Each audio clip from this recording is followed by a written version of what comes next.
we're gonna have a good discussion today because we're talking about a mix of finances, community building, faith, and just personal building as well. So our guest today is a gentleman that I met as I started my businesses here in Tallahassee. We've collaborated in the past. He's definitely been a good person that I can learn from. We've had numerous conversations about stocks, about finances. He's definitely been there for me when I needed him, just to help me learn and to help me grow. And I appreciate him for that. So I want to make sure we have him on our podcast so we can help spread his message, but also to have a good conversation about building wealth, about finances, about community building, and how we can all just put all of that together to make sure that we can take care of ourselves and our community. So his brother, Eric Thomas, who is a highly influential pastor, is a keynote speaker and financial markets instructor with over 25 years of ministerial and business experience. Brother Eric has conducted financial trainings all over the country and performed roles such as radio TV host and special contributor, as well as a brand evangelist and a spokesperson. So with that being said, I want everybody to put your hands together for Brother Eric Thomas. Wow. Yes, sir. Yes, sir. Thank you. No, man. Thank you. I appreciate it. No, it just you definitely have helped me out. Definitely helped me out, and I'm always appreciative of anybody who takes the time out of their busy schedule to give me any type of information, any type of guidance and anything. And you've been more than grateful. Conversations that you've had has helped me improve as a learning stock trader, and just putting things into practice to help me make sure my personal finances together. So, no, thank you. Man, listen, if we're too busy as activists, we are to help each other. We're way too busy. We're preoccupied with something that is nonsense. So to say thank you for that, it's my reasonable service. Thank you for finding me worthy, man, just to share a little bit of the things that I know with you. It's definitely no problem. So I would like for our audience to get to know you a little better. So, Pat, you already know you got the first question. Let's kick this thing off. So I got a question for you, Joseph, before I ask my question to Mr. Thomas. Never mind. I'll ask it later because I feel like it'll be more impactful if I ask it later in the show. Okay. So, I'm giving the audience members something to look forward to later on in the show. That's what I'm doing right now. You know, hey man, if you didn't do it like this, you wouldn't be you. You know, I know that you're a hater, so that was meant with malicious intent. But I'm gonna take it as a compliment. There you go. That was a bar. All right, ladies and gentlemen, let's get into it. So, Mr. Brother Eric Thomas, not to be confused with the hip-hop preacher dude, the one that was chastising, talking about the children. No, this is not that one. This is another one that is actually useful. So, Stop that. Patrick. What, was that shade? My fault. All right. No disrespect to that other one. But we talking to, you know what, I was going to do it again. All right. So, let us know, because Joe always gives the bios, and we appreciate them because they really do get people, you know, interested in who the guest is and what's going on and why they should care. But, you know, I always like to come back around and ask for a little bit more information. So, you know, if you could give your elevator speech to the audience to let them know, you know, who you are and what you do. You know, who is Eric Thomas, and what led you to take the path that you've taken? Sure. Man, every introduction that I give of myself, whether I'm on a platform or in a radio show like this, podcast, I always introduce myself first as a father. Let me tell you why. And I have 5 amazingly gorgeous daughters from the ages of 25 to 17. Fatherhood is one of the most humbling things that you can be, right? Just because I see it as a way of having a father in your life is almost how we see our fathers is how we interpret God. And I know you have a vast audience, whoever you consider to be your God. Fatherhood, parenthood, even motherhood as well, but fatherhood in particular is just one of those things, those roles we play in life that we really, that's how we see divinity. So I start with that first. In anything I'm talking about, and most of the time it's in a professional setting like this, and people ask, what does that have to do with your profession? Because I say, I am a father first.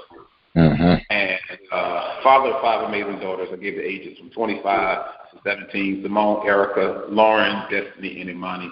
The grandfather, believe it or not, I know I look very young, but I'm the grandfather of 4 dashingly handsome grandsons, Jaden, Jordan, Dylan, and Ethan. And everything I am and everything I do it with them in heart and do it with them in mind, even in the marketplace. So, yeah, that's who I am. Before a businessman, before a man, I used to be a pastor. I don't pastor a church anymore. I'm still a man of faith. I still do speak at churches. I'm a father first, man. That's my greatest accomplishment in life. But I've been blessed to do things in the marketplace as far as business and finance are concerned. And what led me to take that route was just falling on my face, man. I had a pivotal shift in my life in 2008. The market crash of 2008 changed my life in a way that I'm grateful. I didn't understand it then. Going through several series of homelessness. And I figured I was going to either continue to pout or perform.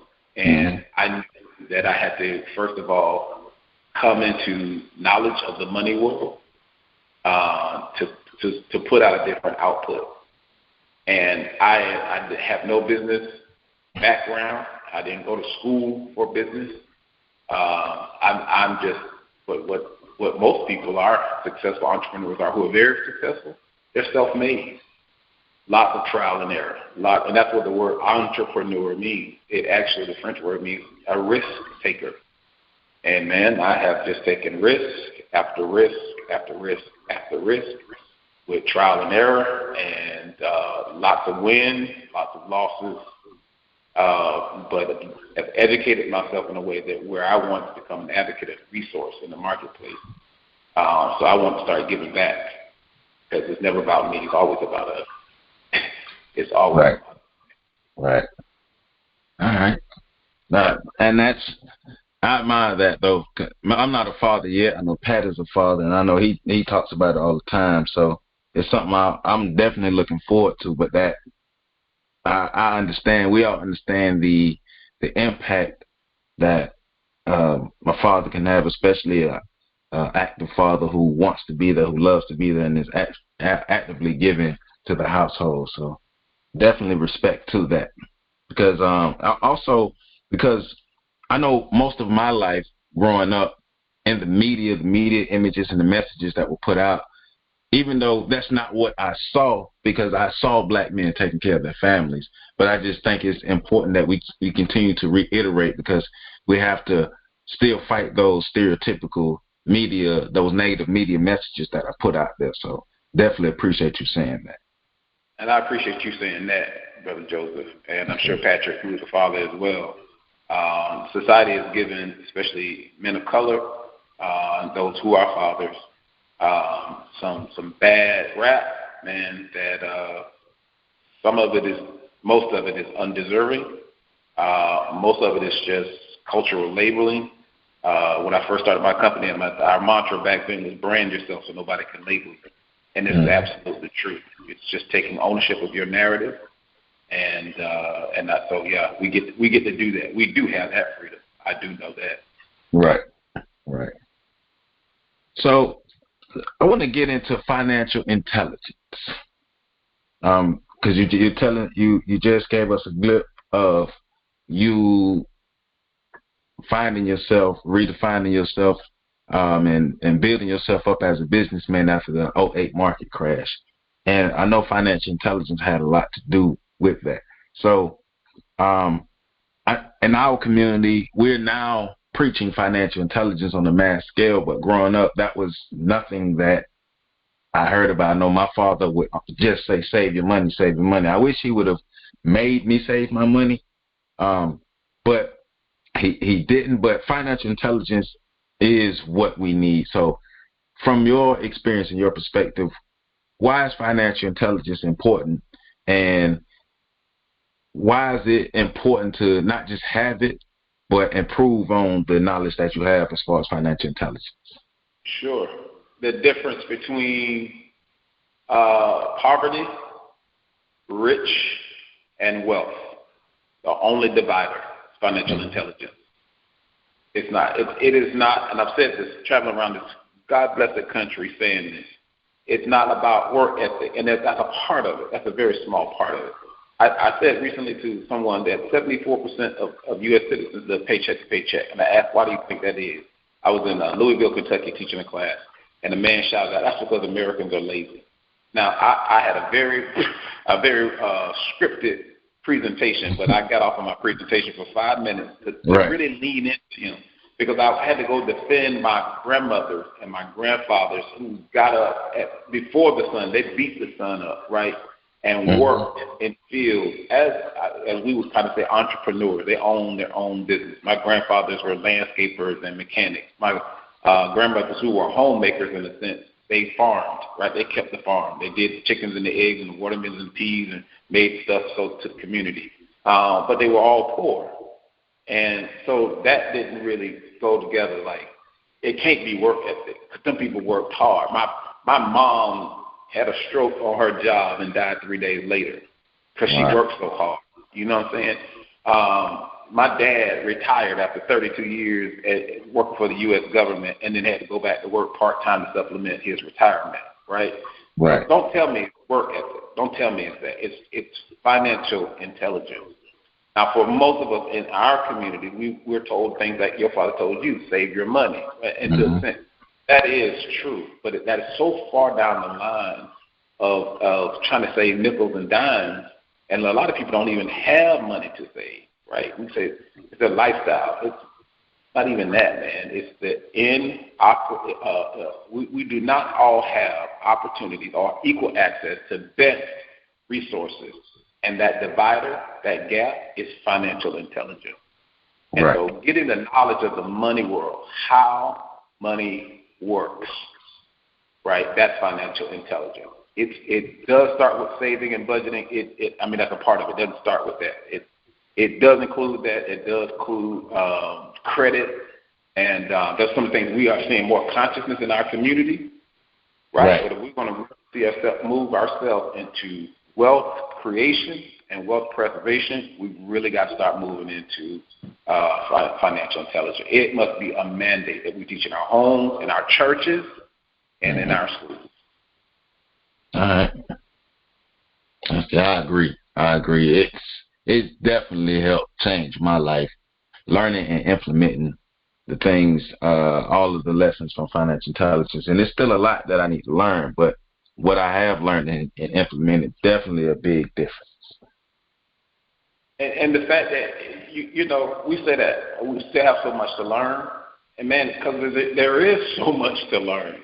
Yeah. But what we have, you're doing it now, man. The conversations that we've had, since you're relatively new to trading in the financial world, but be willing to take what you do know and give it back to the community says so much, man. That you are a hero. That makes you a hero to your community, man, because we can't wait until we feel like we've attained it all, then try to bring it back to the community, right? Right.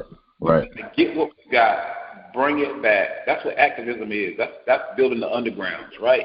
Hey, I found the path. I don't know all of it right now, but let me get a few people and let's all go beat this path out together, and then come back and get some more people, and then we'll go a little further, and then we'll come back and we'll get some more. So kudos to y'all. I appreciate that.